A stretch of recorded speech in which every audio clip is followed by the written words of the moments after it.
Fala pessoal, beleza? Vamos começar aqui a nossa 26ª máquina, a Tempus Fugit 1. Essa máquina foi muito legal, ela é bem trabalhosa, tá? Então talvez esse vídeo fique até um pouco longo. Vocês vão perceber que a gente vai ter que fazer uma série de coisas, vai ser bem divertido. E o bacana é que essa máquina aqui, ela simula de verdade aí bastante coisa que existe no mundo real. Então basicamente o que que a gente vai fazer aqui? Qual vai ser a exploração dessa máquina? Primeiro a gente vai comprometer um alvo que só tem um acesso na internet, digamos assim, né? Ele só tem a porta 80 aberta ali, né? A gente comprometendo esse cara, a gente vai cair dentro de um host bem capadão, assim, que a gente não consegue fazer quase nada dentro dele. E a gente já cai como root nesse cara.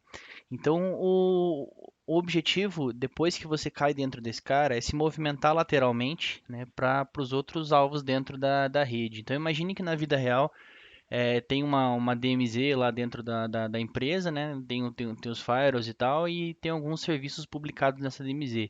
Então, a partir do momento que você compromete um serviço desse que está na DMZ, você precisa fazer um pivoting para dentro da rede para você conseguir se movimentar.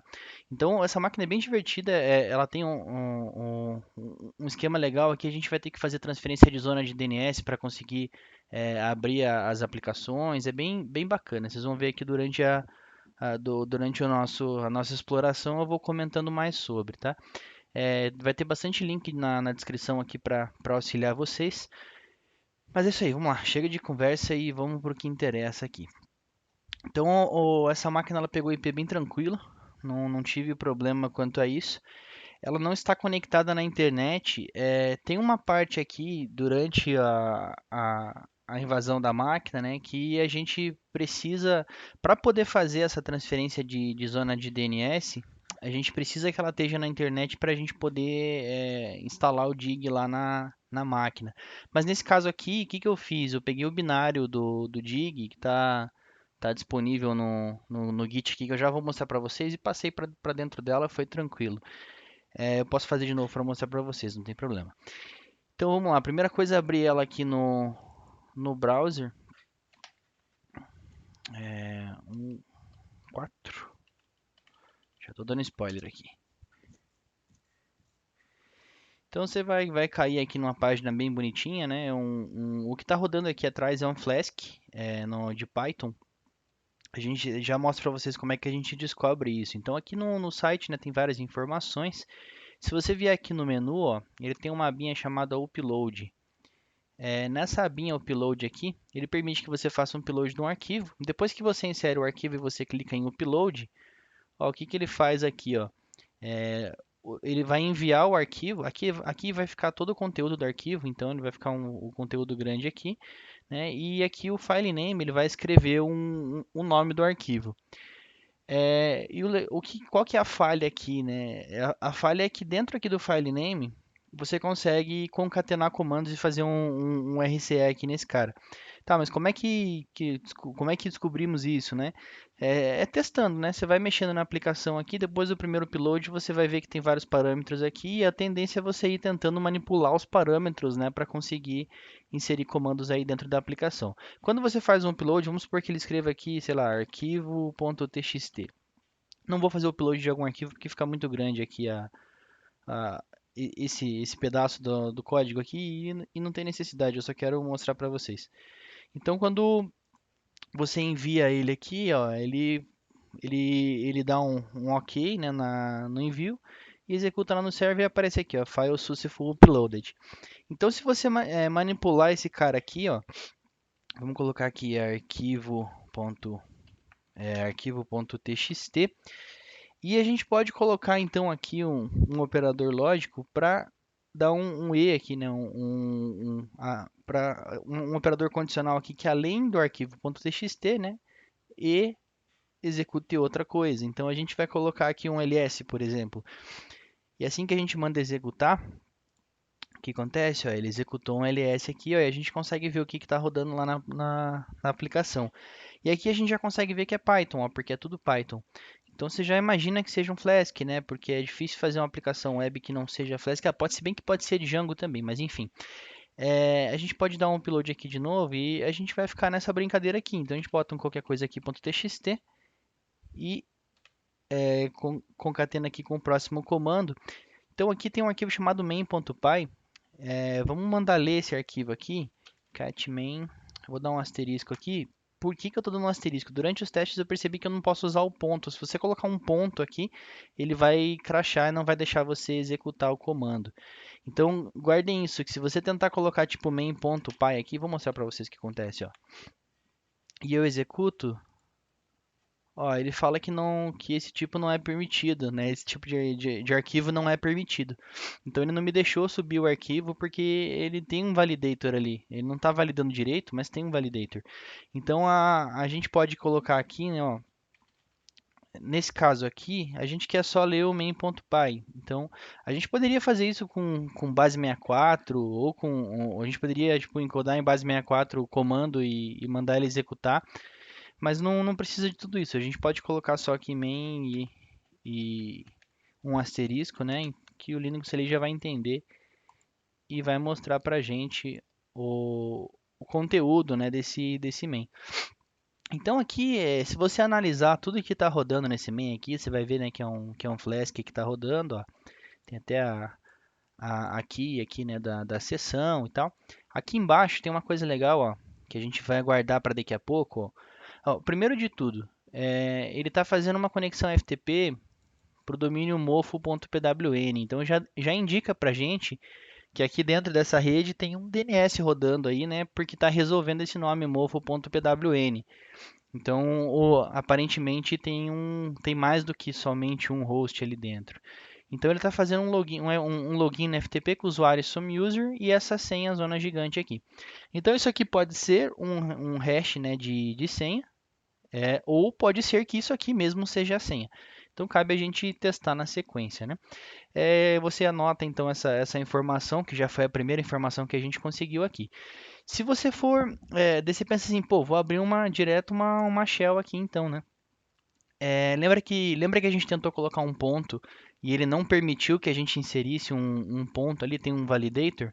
A gente vai ter que fazer alguma coisa para conseguir executar a shell aqui dentro sem passar aqui no parâmetro o ponto, né? Então, como é que a gente pode fazer isso? Existem algumas formas de se escrever um endereçamento IP, né, que o Linux vai compreender, que sistemas operacionais vão compreender, e aquele endereço IP continua sendo o endereço IP. Eu vou mostrar um site aqui para vocês, só para fim de ser mais rápido, mas eu fiz um scriptzinho ali que eu vou disponibilizar no Git depois todos esses sheets para vocês verem aí como é que a gente pode fazer isso em linha de comando, né? Então eu até tô automatizando algumas coisas, depois eu vou disponibilizar para vocês lá no meu Git alguns sheets. Então aqui ó, ele está convertendo um endereço IP para uma saída do tipo long, né? Que seria um número inteiro maiorzão, né? Para quem manja de programação tá ligado o que que é long. Então o que acontece? Você joga aqui o IP, ó. Eu vou pegar um IP aqui da minha rede para mostrar para vocês como o ping funciona. 192.68.18.1. Ó, ele criou esse número aqui, ó. Esse número long aqui. Então se eu vier aqui agora e pingar, ó, ele vai conseguir pingar e ele traduziu aqui para 192.68.18.1. Então,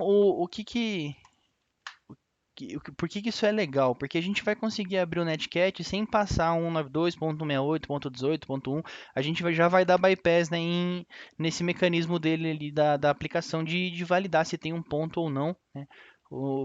Vai permitir que a gente faça essa execução.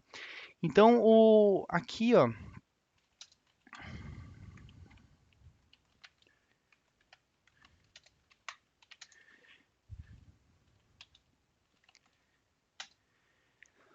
eu peguei uma funçãozinha, né, em Python que faz essa conversão para long. Ele tem toda a conta matemática aqui que ele faz para fazer essa conversão. E eu escrevi tudo numa linha só, no menu C aqui, ó, para a gente conseguir na hora que estiver fazendo aí as máquinas, né, estiver jogando CTF, ou então até mesmo estiver fazendo algum tipo de pentest, né, estiver trabalhando, a gente já tem isso na manga aí. Eu estou esquematizando um monte de cheats aqui, depois eu vou passar para vocês. Então a gente só precisa alterar aqui o endereço IP, eu já deixei aqui com o IP do meu Kali. Então se eu executo ele aqui, ó, ele já traz para mim, né, o endereço long aqui do IP. Então, e o contrário também, ó. Então, se eu chamar aqui o... Deixa eu mostrar primeiro o código para vocês. Ele utiliza socket e struct aqui dentro do Python para poder fazer a conversão também desse long, né, para um IP. Então, ó, eu vou executar ele aqui. Aí ele traz aqui, ó, o endereço IP, né, que a gente utilizou a funçãozinha aqui para fazer um long. Então, agora que a gente tem já que vocês podem utilizar o site lá, ou então até mesmo utilizar o script aqui, talvez até esse vídeo ir pro ar eu já publiquei isso lá no meu Git, ou talvez não também, depois que acabar o desafio, de qualquer forma eu mando para vocês.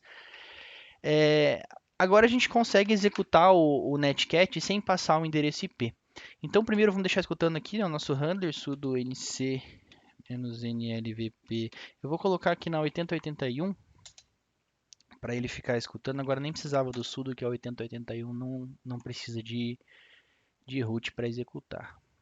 Opa, fiz cagada. Escrevi nclp.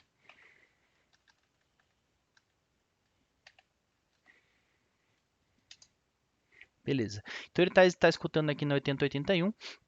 Agora a gente pode voltar aqui na aplicação. Ó, a gente pode mandar um upload de novo. Escreve qualquer coisa aqui, né? NC, o endereço long do IP aqui, na porta 443, né? E aqui você não vai conseguir passar um barra bin, barra bash, ele vai crashar. Mas se você mandar um "-e sh", ele vai abrir a shell para a gente. Como é que você sabe disso, né? De novo, testando, né? Você não vai conseguir fazer, tipo, olhar e já saber o que é. Você vai ter que testar, né? Eu estou brincando com essa máquina aqui desde ontem à noite. Então eu virei a noite nela e agora são 10h16 e eu comecei a brincar com ela ontem às 7 horas da noite. Então eu virei até às 6 horas da manhã nela, dormi um pouco e a hora que deu umas 4 horas da tarde eu voltei a dar uma estudada aqui e só decidi gravar agora às 10, né? Então não é uma máquina simples. Então é claro que tudo que eu estou trazendo para vocês aqui, eu já me bati um pouquinho para pegar as manhas aqui. Mas a ideia é que as próximas máquinas até o final do desafio vão ser máquinas difíceis como essa aqui, e até mais difíceis que essa. Mas essa aqui é a parte divertida, né? Então a gente executando esse cara aqui, opa, ele já deu um erro aqui. Eu digitei alguma coisa errada. Arquivo.txt nc na 443. Deixa eu só ver se eu peguei o endereço correto que eu fui explicando para vocês ali. Final 5777. Tá certo. Na 443. Ah, por isso, porque eu não abri a 443. Eu abri a 8081. Tá vendo? Tô acostumado a jogar sempre na 443, por isso que ele deu erro, né? Porque ele não encontrou aonde se conectar, aí crashou. 8081 "-e para executar o SH. Então, dando um forward aqui, ele já abriu aqui, né, a sessão aqui com a gente. Pô, ele já veio como root, né? Você pensa, pô, ganhei, né? Acabou a máquina aqui. Então você vai lá no barra root. Tem uma mensagem aqui, ó, né, que ela fala que não, você não terminou ainda, né? Então, a ideia agora é a gente conseguir descobrir mais coisas aqui, né, e como se movimentar aqui dentro. Lembra que a gente viu um código de uma comunicação com um FTP aqui dentro desse cara? Então, a primeira coisa que a gente vai fazer aqui, né, além de, deixa eu só spawnar o PTY aqui.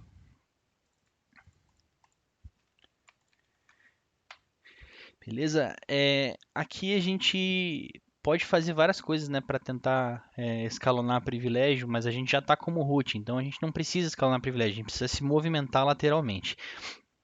Então, se você, a primeira coisa que você pode fazer aqui, se você der um cat no etc resolve.conf, que é o arquivo, né, de configuração do DNS aqui no Linux, Ó, ele mostra que tem um domínio aqui que chama mofo.pwn, ó. Então ele está resolvendo o nome lá no mofo.pwn.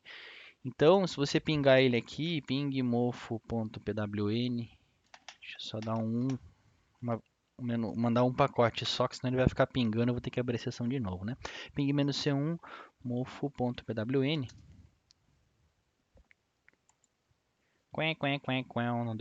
Não deu certo.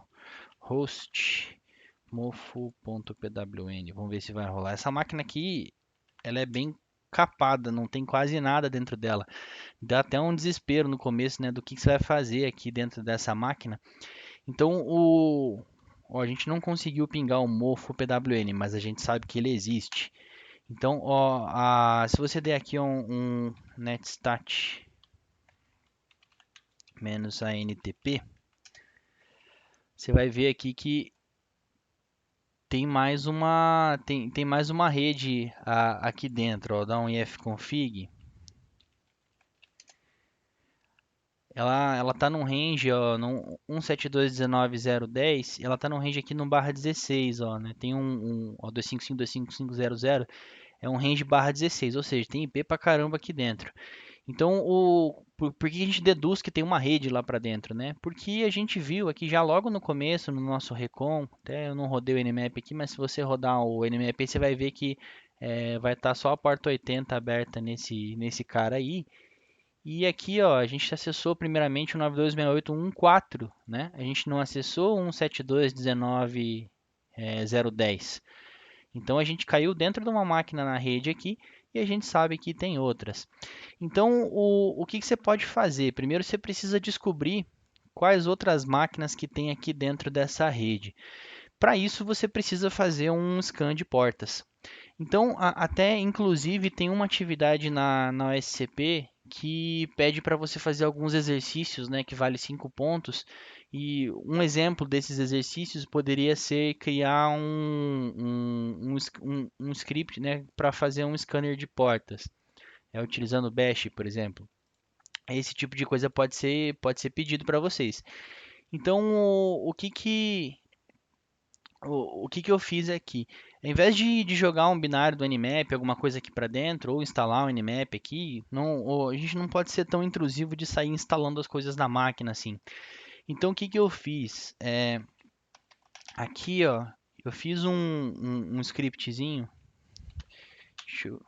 Na verdade, tem mais do que um, mas a gente vai utilizar um de cada vez. Esse primeiro aqui, ó, ele está fazendo eu fiz um laço de repetição para fazer um scan, né, numa sequência de 1 até 100. Por que de 1 até 100? Porque na primeira vez eu fiz de 1 até 255, né, 254, e não precisou porque só tinha até o host 100. Então, para ficar mais rápido aqui até no vídeo para vocês, né, eu deixei dessa forma. Então, o que eu quero passar com isso para vocês? Geralmente, quando você está fazendo um red team, fazendo um pentest, coisa do tipo, né, trabalhando mesmo, você vai se encontrar num ambiente onde você precisa fazer alguma coisa específica para aquele ambiente. Então, não adianta você. Por isso que a gente fala no grupo que não adianta você ficar preso a ferramentas, né? Porque às vezes você vai precisar até codificar alguma coisa. Então, nesse caso aqui, tem uma dica bem interessante que o TTL, né, o tamanho da resposta do host, pode identificar qual que é o host. Então, nesse caso, a gente só tem máquinas Linux aqui dentro do ambiente. Eu já sabia disso porque a gente está num CTF, a gente subiu essa máquina aqui sabendo que só tem máquinas Linux dentro. Então, é claro que se eu fosse fazer um scan igual dessa forma que eu fiz, baseado em TTL, eu teria que fazer um scan para Linux e um para Windows, né? Ou então dentro do próprio script eu fazer ele diferenciar e mostrar os dois TTLs aí, né, na resposta. Então, deixa eu até mostrar para vocês aqui. Tem um site que fala disso. Tem uma dica legal aqui, né, que ele mostra a diferença aqui, ó, escaneando uma máquina com Linux e pingando, né, para uma máquina com Linux e pingando para uma máquina com Windows. Olha a diferença do tamanho do TTL aqui, ó. Então, um é 64 e o outro 128. Então, dessa forma, você já consegue saber se é um Windows ou se é um Linux. Então, o que que a gente, pensando nisso, fez aqui, né? Então, se eu fizer aqui, ó, um ping -c1 172.19.0.1 para começar, né? Ó, ele pingou e o que que foi a resposta dele aqui? Ele retornou aqui, ele mandou, né, um pacote e recebeu a resposta que está vivo lá o IP, né? E o TTL aqui é 64. Então poderia ser uma máquina Windows, seria diferente o TTL. Então o teu filtro aqui você poderia fazer o filtro para mostrar vários tipos de TTL. Mas aqui nessa forma eu filtrei por 64 para ficar mais fácil da gente visualizar aqui, tá? Então o que eu fiz? Eu fiz um laço for aqui e dentro desse laço for, ele vai pegar ele criou, eu fiz uma variável aqui que a sequência é de 1 até 100, porque eu quero escanear 100 IPs. Então, dentro desse laço, né, ele vai executar um ping mandando uma vez só o ping para 172.19.0 e aqui eu passei a variável do que ele está escaneando. Tá, dessa forma ele só estaria escaneando barra 24. Como é barra 16, né, a gente teria que fazer a variável vir aqui também, então ficaria mais complexo, claro. Só que, como aqui é um CTF e eu já sei que ela vai chegar só até a máquina 100, porque eu já fiz um scan de tudo aqui, então eu deixei dessa forma para ficar mais rápido aqui, até para mostrar para vocês, tá? Mas se você fosse fazer na vida real, você ia ter que se adaptar à vida real.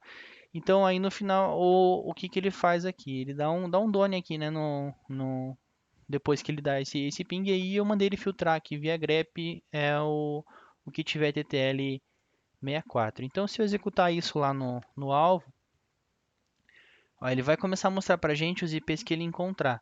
Então o primeiro ele já mostrou aqui, o 1, né? Então agora ele está indo na sequência, está pingando o 2, o 3, o 4, até chegar no final aqui e ele mostrar para a gente toda a sequência, né, de IPs que ele conseguiu encontrar aí durante esse scan que a gente está fazendo. É claro que não é um scanner, né? Mas é uma forma de você se movimentar. Então, o que que pode acontecer aí na vida real, né? Às vezes você pode acabar caindo num ambiente onde tem muito controle e tal, e você vai ter que se virar para conseguir fazer esse movimento lateral. Você vai ter que codificar isso em alguma linguagem, né? Ou às vezes usar algum recurso do sistema operacional. Mas é bem comum você ter que se virar nos 30. Então, por isso que eu gostei dessa máquina aqui, porque esse primeiro acesso é uma máquina bem capada, né? A gente não consegue fazer muita coisa dentro dela. É um Alpine Linux que tá rodando aqui num Docker, né?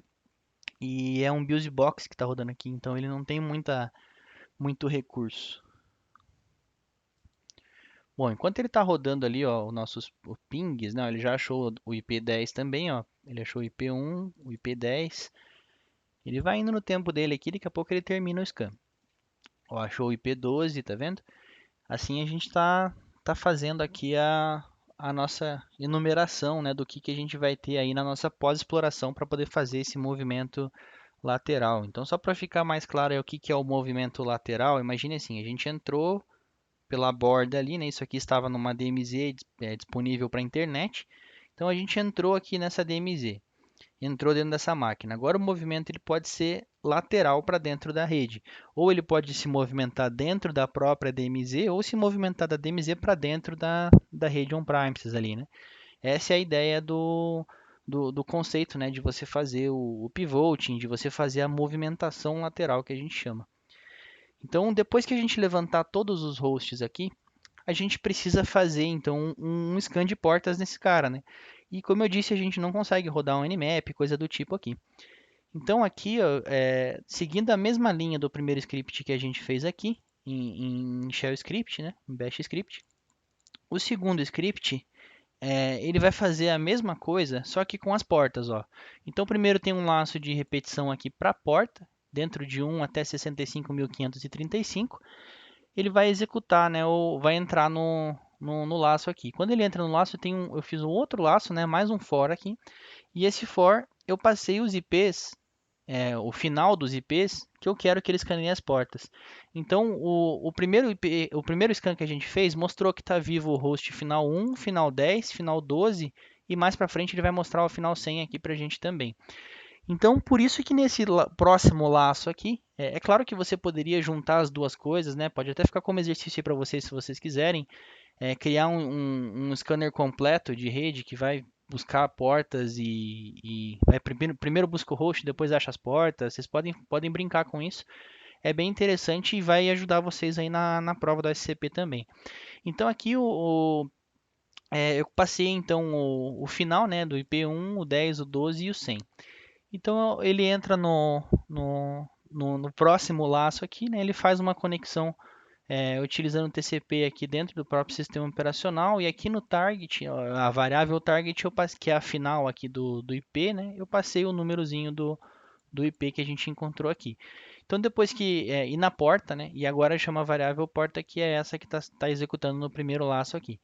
Então ele, depois que isso acontece, ele escreve que a porta que está na vez aqui está aberta dentro de um arquivo chamado target e no final tem o número do target. Então ele vai escrever, né, no disco. A gente poderia fazer isso ser fileless, mas ele vai escrever aqui. Então a gente roda num /tmp, por exemplo.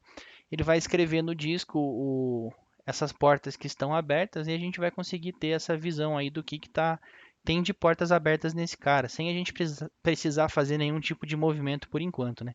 Porque o que acontece no pivoting, você até consegue fazer um pivoting dinâmico, onde você consegue criar um túnel entre você e o alvo e se comunicar com várias portas, né? Fazer isso de modo dinâmico, mas não nesse caso aqui, porque aqui a gente está com um netcat, a gente não tem uma shell onde a gente consegue executar, por exemplo, um SSH para fazer o pivoting pelo SSH, né? A gente não abriu um Meterpreter no Metasploit para utilizar o port FWD ou utilizar o route, né, dentro do Metasploit. Então a gente está com uma shell aqui que a gente conseguiu utilizando o Netcat. Então a gente vai fazer o pivoting utilizando o Netcat mesmo para conseguir criar esse túnel entre as portas. Mas isso a gente vai fazer daqui a pouco. Vamos deixar ele terminar esse scan aqui. Então, continuando aqui o script, né? Depois que ele escreve isso no target, aqui seria a condicional de quando ele não encontra. Então, ele só dá um echo aqui para não fazer nada, né? Só para não quebrar o script aqui. Então, ele finaliza os dois laços de repetição e o que aparece de erro, ele joga para dev null, né? O 2 aqui é o standard error. Então, assim que a gente tiver terminado aqui o nosso scan, a gente vai executar o scan de portas para mostrar para vocês aqui que dentro dos hosts que a gente encontrou utilizando esse CMP, a gente vai utilizar esse scriptzinho aqui para fazer o scan das portas.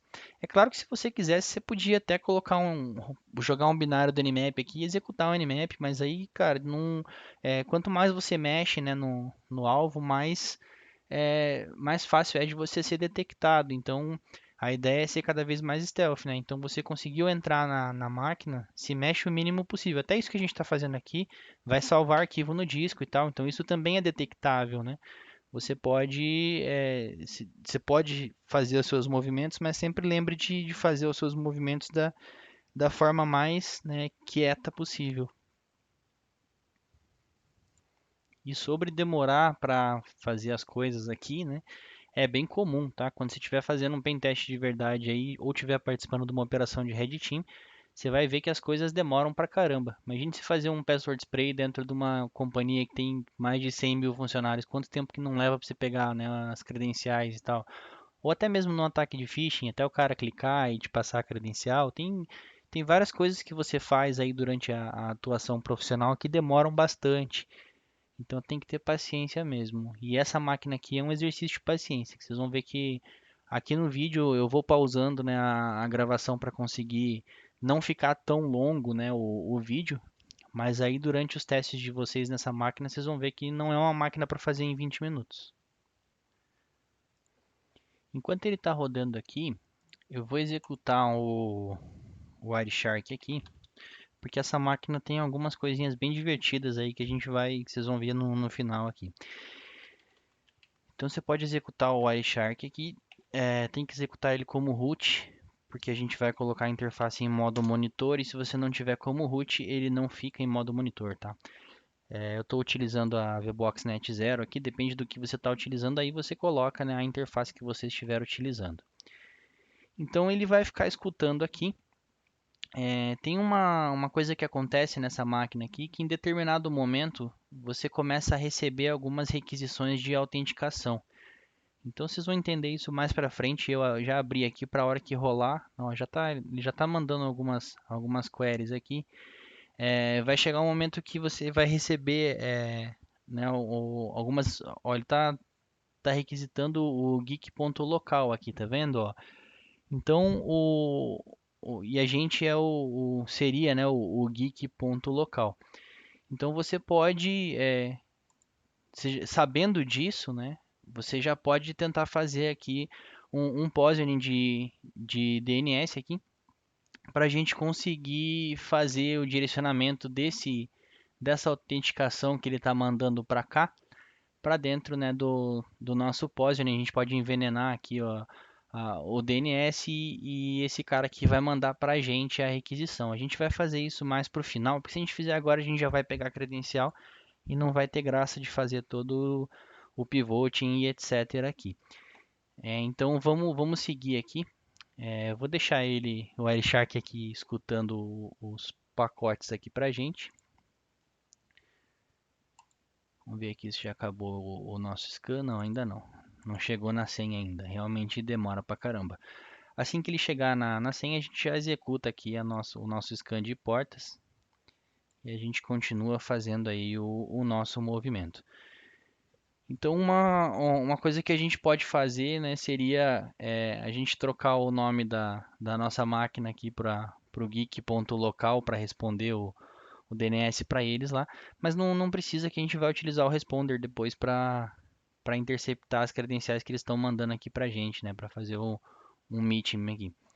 Mas vamos um passo de cada vez aqui. Primeiro fazer o pivoting para depois a gente se movimentar na rede. Ó. A gente já viu que tem IPs vivos aqui, né? O 1, o 10 e o 12, e daqui a pouco ele vai encontrar o 100 aqui. Ó, ele finalizou aqui, terminou, né, de rodar o nosso script. Ó, ele trouxe então os hosts, né, que existem aqui na rede, estão vivos e a gente pode então escaneá-los, né, para ver quais são as portas que estão abertas. Então é o final 1, final 10, 12 e o 100. Por isso que eu pus aqui, ó, 1, 10, 12 e 100. Então se a gente executar esse cara aqui, vamos lá no TMP.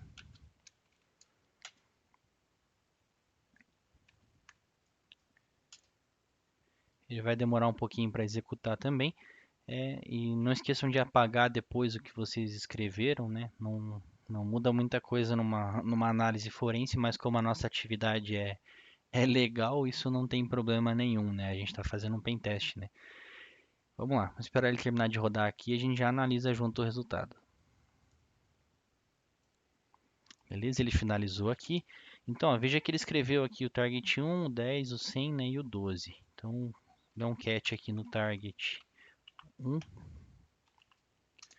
Ele mostra aqui que está aberta a porta 22, a 80 e a 8080 no 172.19.01. Aqui no 10, ó,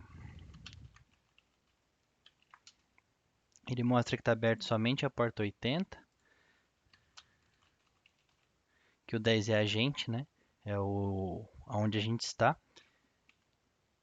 O 100 está aberto só a 53, que provavelmente esse final 100 aqui é o mofo.pwn que a gente viu ali no resolve.conf. A gente já vai descobrir mais informações sobre esse cara.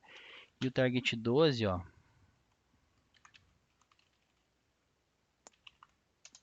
está aberto só a 21, ou seja, provavelmente esse target 12 é aquele FTP que a gente viu aqui, né, no começo. Beleza, a gente apagou então aqui os nossos resultados, agora que a gente já sabe, né? Você já teria anotado isso aí no seu ShareTree ou onde você estiver anotando os seus resultados. A gente já sabe o que tem na rede e para onde que a gente vai, né, fazer os próximos movimentos. Então, ainda analisando aqui o que tem aqui dentro desse cara, né, a gente viu aqui dentro do diretório do root que tem aquela mensagem, mas se você der um ls-l aqui, ls-lh, você vai ver que tem mais alguns arquivos aqui, tem uns diretórios. Se você navegar dentro desses diretórios, ó, esse diretório aqui, ó, ncftp, ele vai ter alguns logs aqui, ó. se der um catch nesse trace aqui, você vai ver que ele está mostrando uma tentativa de conexão, né, no 172.19.0.12, utilizando aqui ó, um lib ncftp. Então a gente já sabe o que está rodando lá agora, né? Porque a gente está vendo esses logs aqui. A gente pode se logar nesse cara para ver o que a gente vai encontrar de informação lá dentro.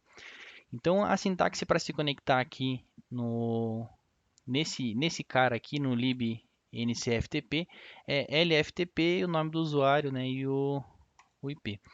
Então como é que você sabe isso, né? Você vai ter que procurar na internet sobre aquele serviço para você conseguir entender um pouco mais sobre ele. Então, ao invés da gente se conectar direto nesse cara aqui, a gente já pode fazer o nosso primeiro pivoting aqui para se conectar nesse FTP. A gente vai para o TMP aqui de novo. A gente vai utilizar uns caras aqui para fazer a nossa conexão via Netcat mesmo. Então a gente vai utilizar o mknode, né, que ele utiliza namespace para fazer essa comunicação. A gente vai criar um backpipe e escrever dentro desse backpipe o nosso netcat e ele vai ser enviado, né, via netcat mesmo para outro netcat dentro da minha máquina e esse netcat vai abrir mais um outro netcat que é onde ele vai dentro da minha máquina para eu poder fazer aquele direcionamento da porta. Falando assim fica confuso, né? Mas vamos ver aqui, deixa eu ver se tem um desenho aqui. Tem um material da Sans que vai estar aqui embaixo para vocês, que mostra um pouco sobre esse material aqui da Sans mostra sobre o pivoting como funciona, mas aqui no desenho fica muito claro, ó. Aqui o atacante é a gente, né? Então nesse caso é o nosso Kali aqui. Essa máquina seria a máquina da DMZ, por exemplo, a máquina que está disponível para a internet. E essa máquina aqui seria uma máquina, né, que está. Essas duas máquinas aqui seriam. Essa aqui também dá para a internet, mas essa aqui é uma máquina da rede interna. Então aqui seria um movimento dentro da própria DMZ e aqui seria, sei lá, um movimento para dentro da rede corporativa. Então o que a gente vai fazer aqui? A gente vai abrir um netcat dentro do Kali aqui.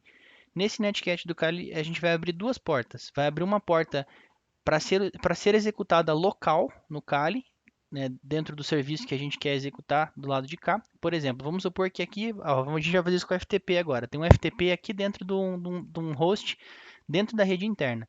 A gente comprometeu o web server aqui da DMZ. Então, o que a gente vai fazer?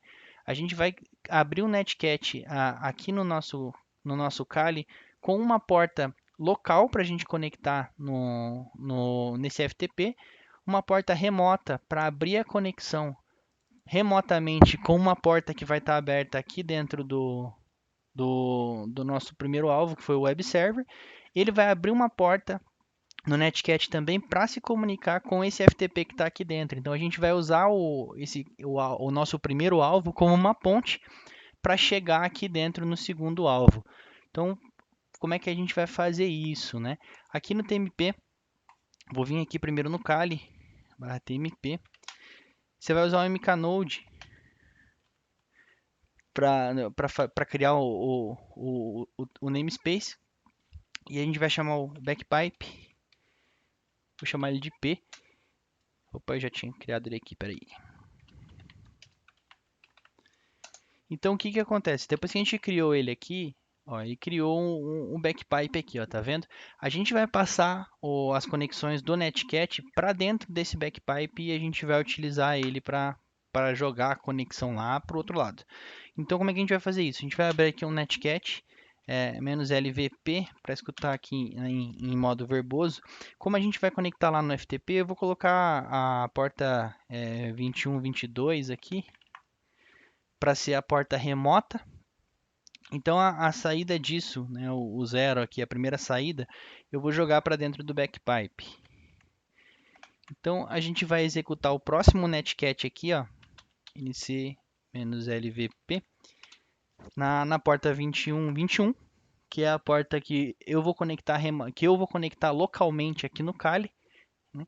E agora a gente vai fazer a junção dessas duas coisas dentro do backpipe utilizando o TI. Então o T serve para você juntar duas coisas dentro do Linux aqui. Pode ser arquivo, pode ser binário, qualquer coisa que você quiser juntar, você pode usar o T para fazer essa junção, né? Então a gente vai jogar ele no backpipe também. Então, ó, repare aqui, ó, que ele deixou o listener em duas portas, né? E não somente em uma porta. Então ele está esperando uma conexão na 21, 21. Opa, na verdade eu fiz cagada aqui. Eu botei 21, 21, 21, 21. Fui falando aqui. Deixa eu criar de novo o pipe, beleza? Criou o backpipe. Eu vou fazer na 21, 22 a comunicação remota e na 21, 21 a comunicação local. Então repare que ele abriu duas portas agora. Eu que tinha pensei uma coisa e fiz outra.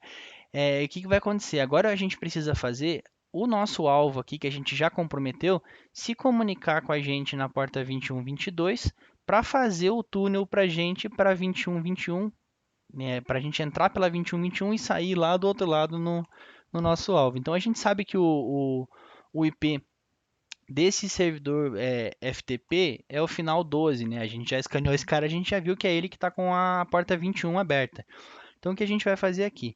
O mesmo processo, né? Vai dar um mknode backpipe, chamar ele de P também. Ele criou aqui o backpipe, então agora a gente vai dar um NC.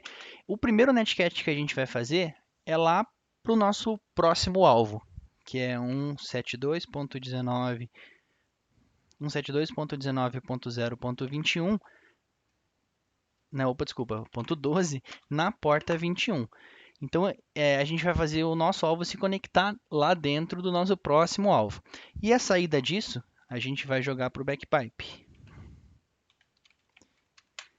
E agora a gente vai fazer a conexão do alvo, né, do web server, para o nosso Kali. Então, NC, agora a gente passa o IP do Kali, porque esse cara aqui vai se comunicar com o Kali, não é o contrário. Então, por isso que aqui a gente passa o IP de conexão. Então, ó, esse esse alvo web aqui, ele está se conectando, né? Ó, pensa aqui no desenho aqui atrás, ó. Esse aqui é o alvo web, ele está se comunicando na porta 21 com o IP 172.19.012 aqui dentro, né? A conexão vai ser estabelecida pela porta 21 aqui, e a comunicação entre esse web server e a gente vai ser pela porta 21.22. Então eu vou conectar aqui no 192.68.1.1 na porta 21.22, né, que é o nosso Kali. E a gente vai fazer um TIE aqui para juntar as duas coisas no backpipe também. Então repare que quando eu executo esse cara, ó, ele já fez a primeira conexão aqui dentro. Então agora aqui dentro do meu Kali, né, se eu conectar em localhost, ó, eu vou dar um FTP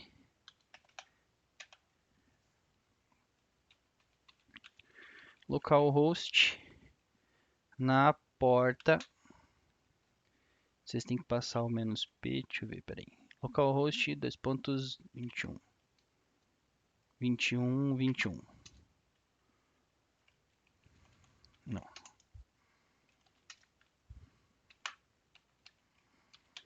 127.0.0.1 na porta 21. 21. Então ele se conectou aqui, ele está pedindo o usuário, né? A gente vai passar aqui o SOMUser, que é aquilo que a gente viu lá na aplicação, na hora que a gente viu o main lá do Python, né? Então opa, ele não vai deixar eu arrumar, vai dar cagada e vai fechar a conexão. Peraí. Deixa eu ver se ele não fechou a conexão, vou tentar de novo. Deu refused, é isso mesmo, ele fechou a conexão, vamos ter que fazer tudo de novo. Então deixa eu parar aqui. Então, o ruim é que agora a gente ficou preso aqui, né? Eu vou ter que fechar essa conexão aqui, abrir meu handler de volta. Agora eu vou vir aqui na aplicação de novo. Acontece.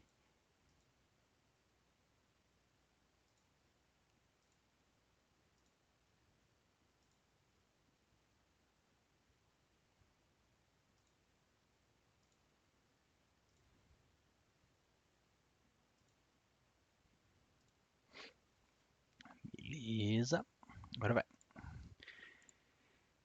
Então agora que vocês já viram o primeiro pivoting ali, só para ficar mais rápido aqui, a gente vai se conectar no FTP direto ali pelo nosso primeiro alvo, tá? A gente vai fazer o pivoting só no próximo alvo, tá? Para ficar mais rápido aqui também. Vocês já viram como é que faz, a gente vai fazer de novo daqui a pouco. Arquivo.txt, netcat. Deixa eu pegar aqui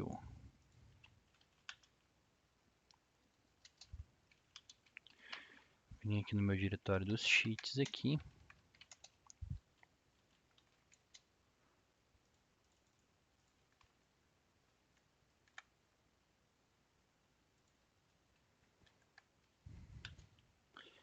Na 8081, "-e para executar o bash, né, e um sh aqui nesse cara. Deixa eu só ver se eu startei o handler aqui na 8081, startei. Beleza. Então ele já abriu a conexão aqui para a gente. Só startar o PTY lá. Fechou. Só para lembrar vocês aqui, ó, a gente... Deixa eu abrir aqui o burp.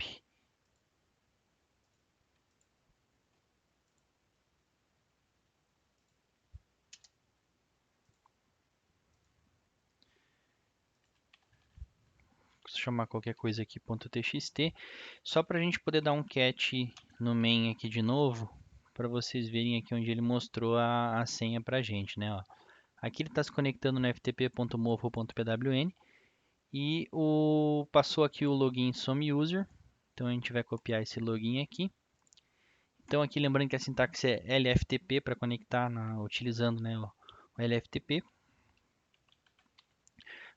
Quando a gente fez o pivoting, a gente utilizou o próprio cliente da FTP do Linux aqui, mas nesse caso dessa máquina aqui, a gente vai precisar usar o LFTP, que é o que tem dentro dela, tá? Você pode ir lá no /bin para ver o que tem de binários lá, esse aqui é o que a gente vai utilizar.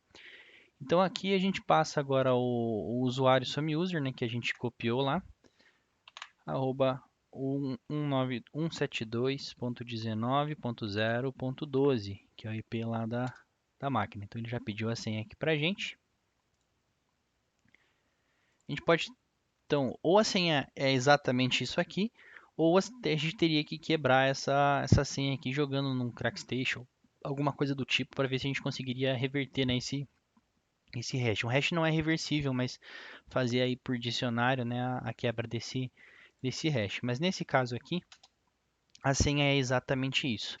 Então aqui, ó, dentro desse FTP, repare que tudo que a gente fez lá dentro do server ficou salvo aqui, ó, dentro desse diretório FTP. Então, tudo que a gente executou lá veio para cá. E o que já estava aqui, ó, é esse CMS creds aqui, ó. Então, se a gente der um cat cms creds.txt, ele está dizendo aqui que a senha para se conectar no CMS é hard enough aqui, ó, com um 4 aqui. Então, você pode copiar esse cara e salvar aí nas tuas anotações, que futuramente, a hora que a gente achar esse CMS aí, a gente vai conseguir então se conectar com essa senha que a gente viu aqui, ó, o usuário admin e a senha é essa aqui. Legal, então a gente não tem mais nada legal para ver aqui dentro desse FTP. Então a gente já conseguiu, né, o primeiro acesso aí. Esse primeiro pivoting que a gente fez, se eu tivesse passado o usuário e a senha correto, eu teria conectado nele, mas eu crashei a máquina aqui. Acontece. Enfim, agora a gente precisa descobrir mais coisas aqui sobre a nossa rede. Então, né, a gente fica encafifado aí com aquele DNS rodando ali, respondendo várias coisas aqui na rede. Então, a gente pode fazer a transferência de zona de DNS. Então, o que seria isso, né? O DNS ele tem as zonas escritas dentro dele ali e cada entrada de DNS ela corresponde a um endereço IP, né? Então, o DNS ele vai resolver um nome para um endereço IP. Então, numa rede interna, né, numa rede corporativa, numa rede on-premises, a gente tem ali um domínio, né? A gente tem um controlador de domínio, tipo um Active Directory, por exemplo, né?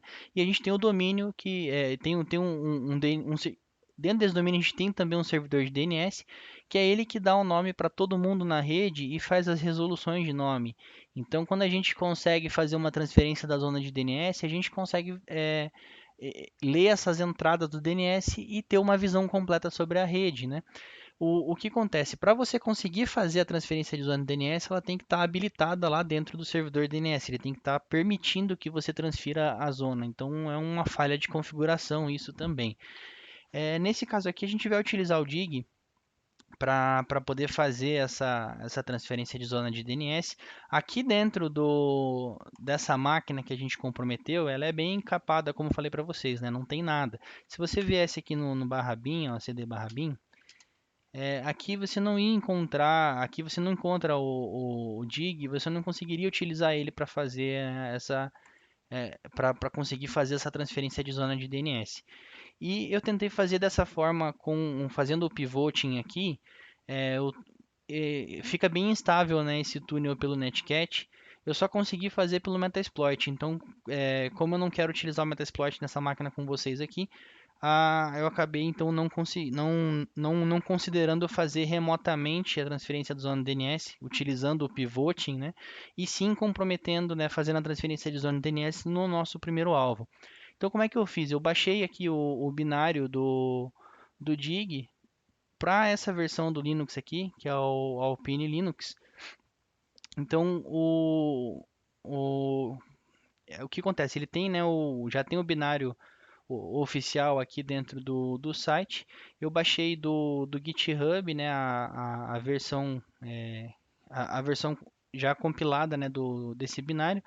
Aí o que que eu fiz? Então eu só passei ela via Netcat mesmo aqui para dentro do server e copiei lá para o barra bin. Então eu consigo executar o dig aqui. Ó, tá vendo? Ele executa o dig porque eu fiz porque eu inseri ele aqui dentro, né? É claro que isso não é nem um pouco stealth, porque a gente está inserindo, né, coisas dentro da máquina aqui. Então o que não é legal. Mas enfim, para fim aqui do nosso CTF foi o que atendeu mais do que a gente fazer gambiarras aqui e ter que rodar Meterpreter para daí utilizar o route dentro do Metasploit lá. Eu queria fazer mais manual aqui com vocês. Então, se você dá um dig AXFR, é o parâmetro para a gente fazer essa transferência de zona para o mod. Opa, não é mod, esqueci como é que é o nome. Deixa eu dar um cat no barra etc resolve.conf, só para a gente lembrar o nome dele que eu já esqueci. É mofo.pwn. Então você pode dar um dig axfr mofo.pwn que ele vai trazer para a gente aqui, ó, todas as entradas do DNS, ó. Então você pode ver aqui, ó, que tem um e-mail rodando lá, né? Tem aqui, ó, o FTP tem uma entrada de DNS para ele. A máquina do Gary, a máquina do Geek, aqui, ó, que é o final 14, final 15. A gente não conseguiu encontrar essas máquinas porque elas provavelmente estão desligadas. Elas têm entrada para ela aqui no DNS, mas elas não estavam online na hora que a gente fez aqui, né, o nosso primeiro recon. Senão teria caído dentro do nosso range de scan. E uma coisa legal aqui, ó, lembra que a gente pegou a senha do CMS, ó, aqui ó, o endereço dele, ó, orcmf.mofo.pwn. Guardem isso porque a gente vai precisar desse cara para conseguir chegar no CMS. Então a gente anota, né, salva aí essa transferência de zona que a gente fez, né, salva aqui dentro do nosso arquivo, né, com os nossos dados para utilizar depois. Então agora o próximo passo lembra aquela máquina que está com a porta 8080 aberta? Se você começar a verificar o que tem nessas máquinas, né? Você vai chegar até a máquina com o final 1, 172.19.01, ela tem a porta 8080 e a porta 80 aberta. Então, já é o nosso próximo alvo aqui, porque as máquinas que a gente podia se movimentar seriam ou o DNS, que era o final 100, ou ao final 12, que era o FTP, que dentro do FTP a gente conseguiu pegar a senha para se conectar no CMS. Então, o que sobrou foi a máquina com final 10, que é a máquina que a gente já comprometeu, e a máquina com final 1. Ou seja, O CMS ele está rodando dentro da porta 8080 aqui na máquina 1, né? Porque é só o que sobrou. Então a gente vai fazer de novo aqui o nosso pivoting para a gente conseguir chegar nessa máquina aí. Então vamos lá para o barra TMP de novo. Vou apagar o backpipe aqui que a gente criou já hoje. mknode backpipe p nc. Agora a gente vai passar o IP do nosso alvo, que é o CMS lá 172.19.0.1 na porta 8080. E a saída disso a gente joga no backpipe. E a gente se conecta aqui no nosso Kali, né, em C192.68.1.1. Eu não decidi ainda qual que é a porta que a gente vai utilizar aqui.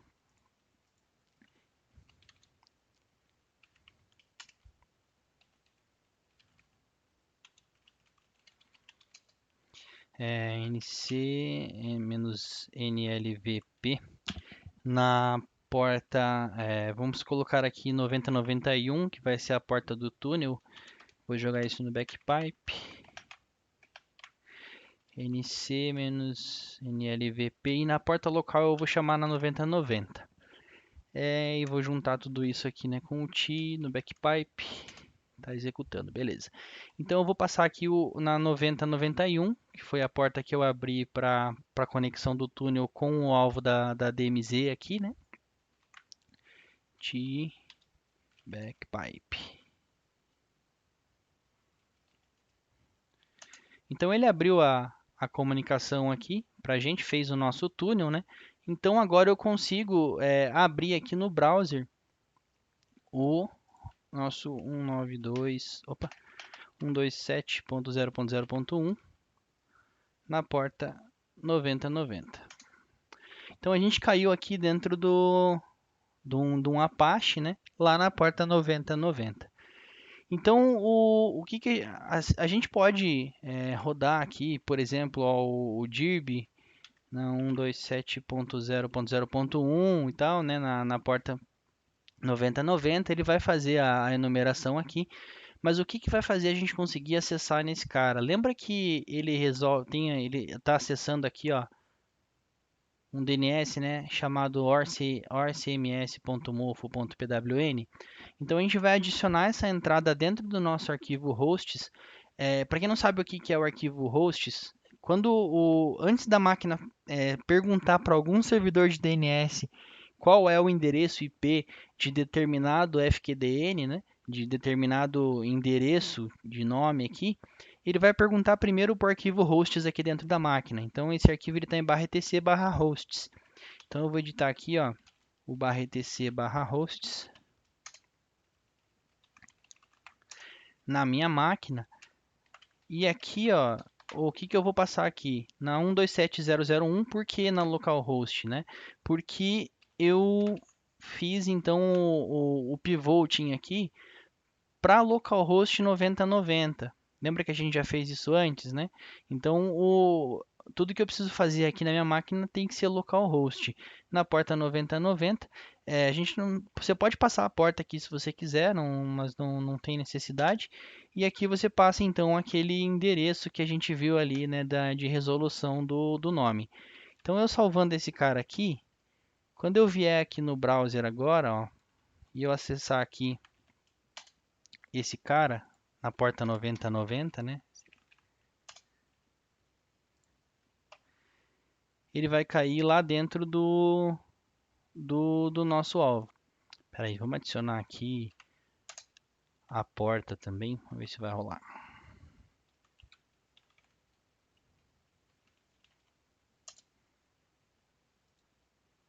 Então, deixa eu chamar ele de novo aqui. Agora a gente pode tirar o 9090 aqui.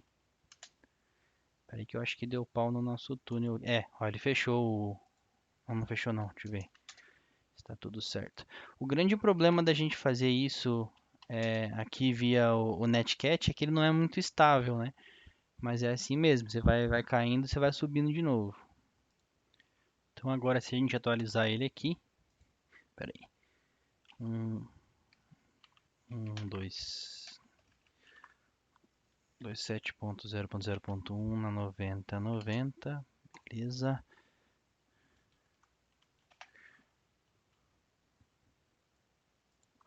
Peraí, deixa eu editar aqui. Eu vou tirar o 90.90 aqui e inserir ele lá na mão mesmo.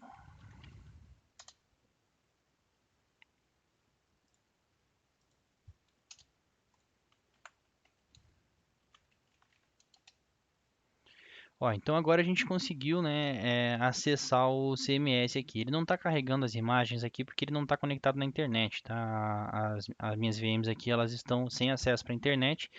Então toda a parte aí de front-end aqui, né, que ele teria que carregar, ele está utilizando CDN, então não está carregando local, por isso que não está bonitinho aqui. Talvez se o teu tiver conectado na internet, fique bonitinho a tela de login aqui de bem-vindo do CMS, né?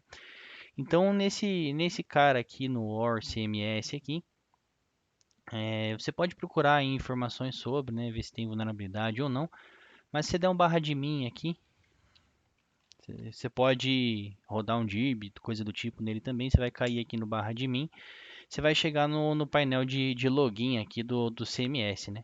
Então a gente já pegou a senha dele lá no começo, lembra que a gente acessou o FTP e ele disse pra gente a senha? Então o usuário é admin e a senha é hard enough com 4, né?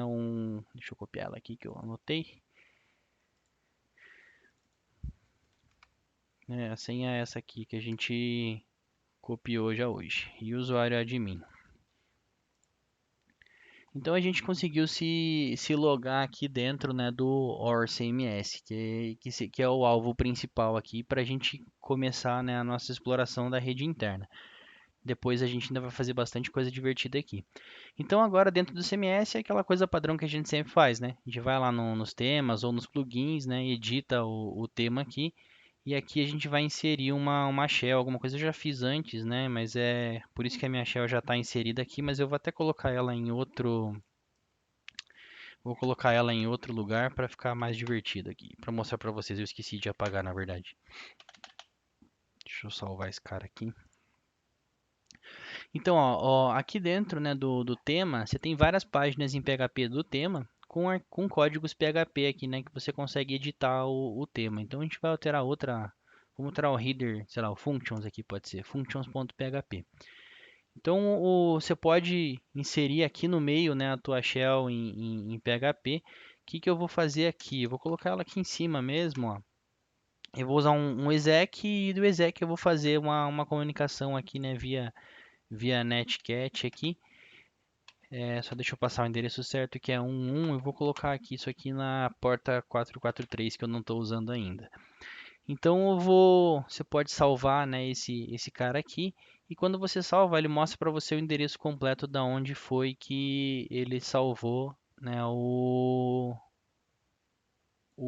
arquivo. Então ele está dentro de theme innovation template.php. Então eu vou subir aqui na minha máquina. Deixa eu até vir para a tela de cá. Eu vou startar aqui o nosso handler, né? nc sudo nc-nlvp na 443.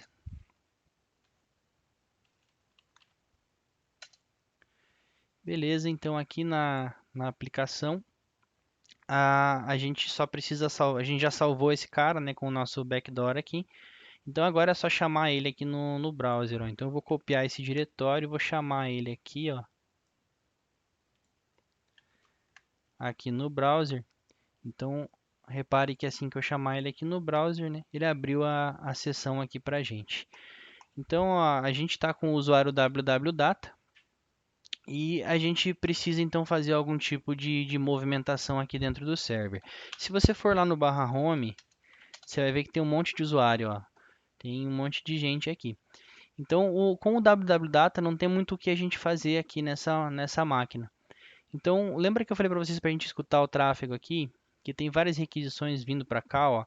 E tem várias pessoas se autenticando aqui, ó. Quando ele manda esse pacote aqui pro geek.local, é uma tentativa de autenticação.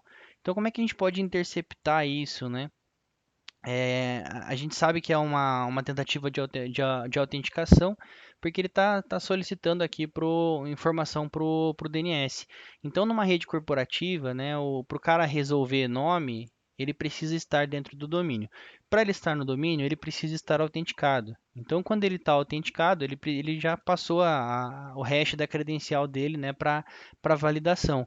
Então, quando você utiliza o responder, por exemplo, numa rede corporativa, você vai conseguir interceptar essas tentativas de comunicação dentro da rede, que dependendo de como tiver configurado, né, você consegue interceptar então alguns hashes, né, de comunicação aí desses caras. Então aqui o que a gente vai fazer? Aqui no Kali, né, você pode instalar o Responder. Eu vou deixar o link ali do Git, mas você pode instalar com o apt também, que também funciona. Então, se você depois que você instalar, tem que executar ele como sudo, tá? Aqui a gente passa um menuzi, responder, né? Menuzi maiúsculo para passar qual que é a interface que a gente vai utilizar, senão ele vai executar na IDH0 aqui, e o meu está utilizando a VBoxNet 0, que é a rede que eu estou utilizando aqui. Daí depende de como que está o teu ambiente aí, né? Então, ó, o que que ele está fazendo aqui? Default, né? Ele está iniciando ele está fazendo um posioning de LLMNR, que o LLMNR ele é o hash da credencial do Windows, né? Essa credencial ela fica salva dentro do o hash NTLM v2, ele fica salvo lá dentro do arquivo SAM no Active Directory. Então ele, quando tá rolando uma comunicação como essa, que o cara está solicitando uma requisição de DNS, por exemplo, para provar que ele realmente é quem ele está dizendo ser, ele passa o hash, né, para o domínio, para quem que seja na rede que ele está tentando conversar, e esse hash ele é validado lá no Active Directory, né? Então, nesse momento, nesse POSIX, a gente consegue interceptar esse hash LLMNR. O NetBIOS aqui é a resolução de nome em máquinas próximas, né? Então, para evitar custo de rede, como é que funciona a arquitetura básica aí de uma rede Microsoft, né? Ao invés do cara perguntar lá para o servidor de DNS que está lá longe, ele vai perguntar para a máquina que está mais próxima se ela sabe qual que é aquela resolução de nome. Se ela souber, ela vai responder. Então, nesse caso, o POSIX aqui ele se faz passar por uma máquina da rede, e quando o colaborador ali passa aquele hash, né, para essa máquina, ela simplesmente não responde, mas ela intercepta o hash. Então é bem comum também. Para corrigir isso, é só desabilitar essa funcionalidade dentro do Windows e permitir que as máquinas que estejam no domínio somente resolvam o nome nos servidores de DNS, né? E o que a gente vai pegar aqui são as queries de DNS mesmo, que é o que a gente viu aqui na captura que a gente está recebendo. Ó, tá vendo que é uns pacotes MDNS aqui, ó. É isso que a gente vai fazer o positioning aqui dentro do responder, e vai interceptar esses caras aqui dentro do nosso responder. Então, ó, na verdade ele já até interceptou aqui, porque ele já está mandando toda hora essa tentativa de conexão. Então, a cada momento alguém se conecta aqui, né? E quando essa pessoa se conecta aqui na rede, a gente consegue interceptar essa credencial, porque ela está passando aqui na rede. Nesse caso, como não tem cifra, ele está vindo aqui como texto plano. Mas eu vou mostrar para vocês como é que isso aparece numa rede corp mesmo. Eu vou vir aqui, tá vendo que ele está tentando autenticar aqui, ó, no geek.local, né? Então eu vou mudar aqui o meu FQDN, né? Eu vou mudar para geek.local. Deixa eu escrever isso aqui no arquivo hosts.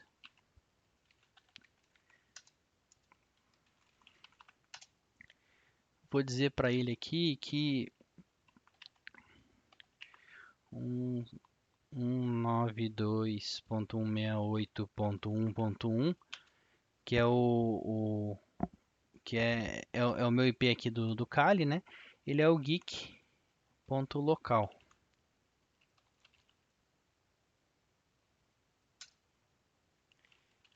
Deixa eu ver se deu certo.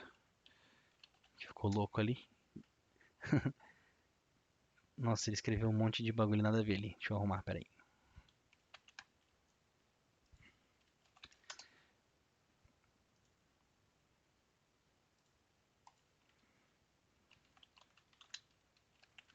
/hosts.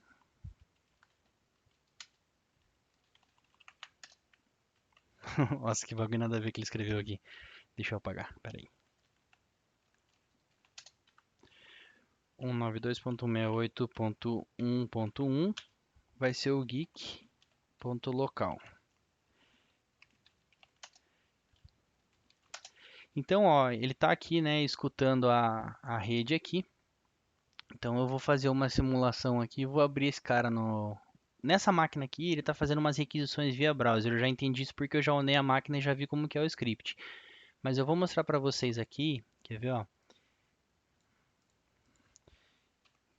Geek.local.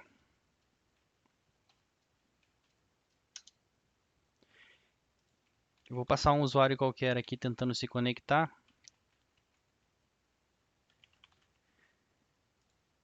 Ó, o que que ele apareceu aqui, ó, que o usuário catx003, ele tentou se conectar e ele passou um hash NTLM-v2 aqui, ó. Então ele escreveu aqui qual que é o hash NTLM-v2. Então aí no seu pentest na vida real você vai interceptar várias pessoas se comunicando assim dentro da rede, né? Assim como a gente pegou a senha da Shana aqui, ó, que é Andrew, quando o cat003 tentou se conectar aqui, né, passando, né, uma credencial de Windows aqui, ele capturou esse hash. A gente já vai fazer a quebra dele para vocês verem como que funciona. Vamos terminar de fazer a pós-exploração dessa máquina aqui e a gente volta a brincar com isso. Então a gente interceptou aqui a senha da Shana, né? Então, deixa eu só spawnar um TTY ali, senão a gente não consegue utilizar o sudo, né? Beleza? Então eu vou dar um su aqui para poder me autenticar com a Shana. E a senha dela é Andrew. Toda hora muda essa senha aqui, então daqui a pouco vai mudar. E às vezes outra pessoa se conecta aqui também. Então, ó, opa, deu falha. Provavelmente já até mudou a senha aqui da Shana. Será que eu escrevi certo? Su Shana. E a senha Andrew.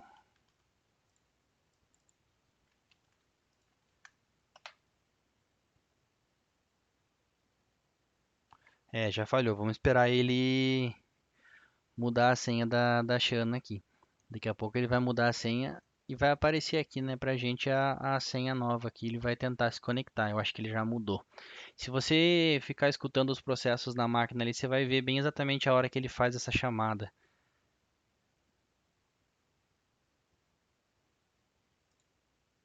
Olha, já mudou a senha da Shana, ó. Ela se conectou agora é 12345 123654 a senha. Então, Shana 123654. Então agora a gente conseguiu se autenticar aqui com o usuário Shana. Então, aqui dentro do usuário Shana, né, dentro do server, se você for em cd/var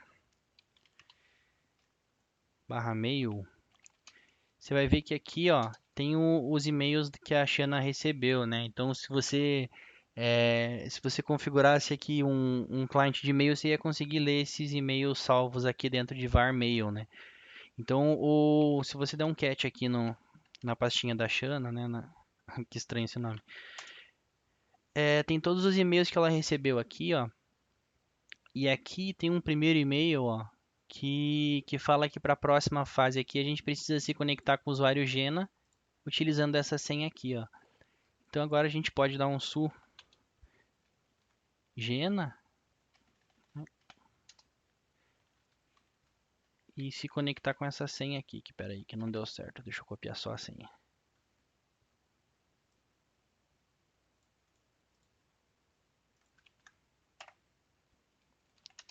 Ó, agora a gente está com o usuário Gena, né? E é com o usuário Gena que a gente vai fazer a pós-exploração aqui nessa máquina.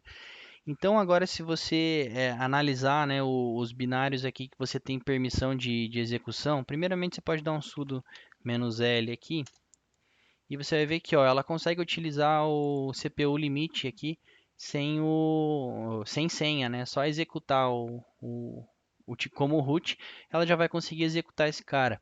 Então se você procurar aqui na internet, você vai ver como explora o CPU limite. Então, como a gente consegue usar o CPU limite ali como root, né?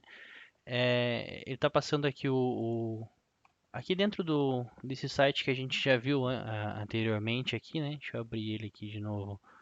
O GTFO Beans. Opa.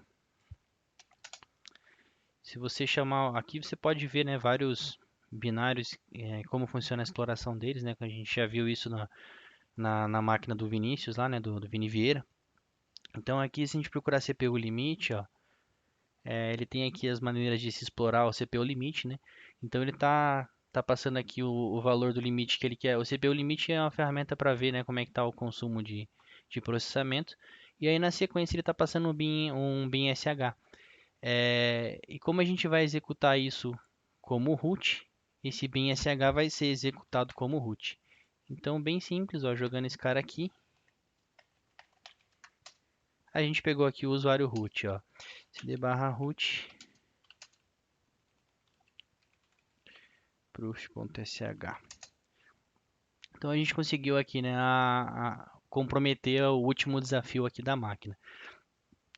Então, além da gente fazer esse comprometimento do usuário root aí, né, eu fiquei de explicar para vocês aqui sobre o NTLM também, como quebrar esse cara. Então, ó, se você pegar esse hash inteiro aqui, ó, todos os hashes que ele intercepta no responder aqui ficam todos salvos ali dentro do diretório do responder. Então, se você parar vou parar esse cara aqui, não tem por que continuar com ele aqui, mas eu vou criar um arquivo aqui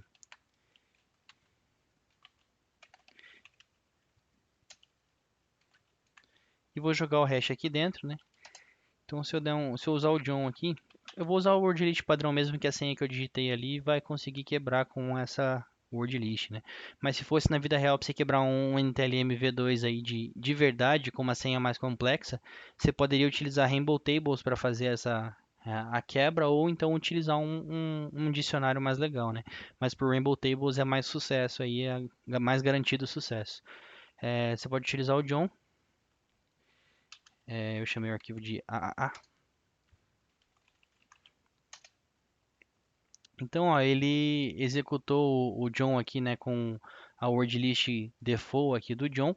Ó, e ele trouxe aqui que o usuário cat003, a senha é batata. Então a gente interceptou ela aqui, né, a autenticação NTLM do cat003 aqui na rede e quebrou o hash aqui. Então na vida real aí a gente teria comprometido aqui esse CMS, mas continuaria se movimentando aqui na rede, né? Então interceptando as credenciais aqui, por exemplo, a gente pegou um hash, a gente já pode fazer um ataque de PSD hash lá no Active Directory, né? Ou então quebrou esse hash, a gente já consegue se logar com esse cara. Então, às vezes já consegue acesso de um share, né, compartilhado do que seja dele e tal, tem algum arquivo sigiloso, e assim vai indo a movimentação lateral aí dentro da rede, né? Então, o objetivo dessa máquina era a gente fazer toda essa movimentação lateral, então a gente simular como se estivesse do lado de fora da rede, entrando aí para dentro da rede corporativa, né, chegando até o objetivo final. Que é claro que a gente não tinha aqui nenhuma máquina com Windows e nenhum Active Directory para continuar a brincadeira aqui, mas como as máquinas do VunHub são todas Linux, né, por conta de ser open source e tal, e tem licenciamento de Windows, etc. Então acaba não dando para a gente simular todo esse ambiente assim. Mas já deu para ter uma boa ideia aqui. Essa máquina foi sem dúvida a mais divertida até agora, né, e as próximas máquinas agora vão ser todas pauleira também. Tem mais 4 máquinas pela frente aí. E se preparem, né, para as próximas máquinas. E a última máquina vai ser a mais difícil. Então vai estar vindo uma surpresa aí, beleza?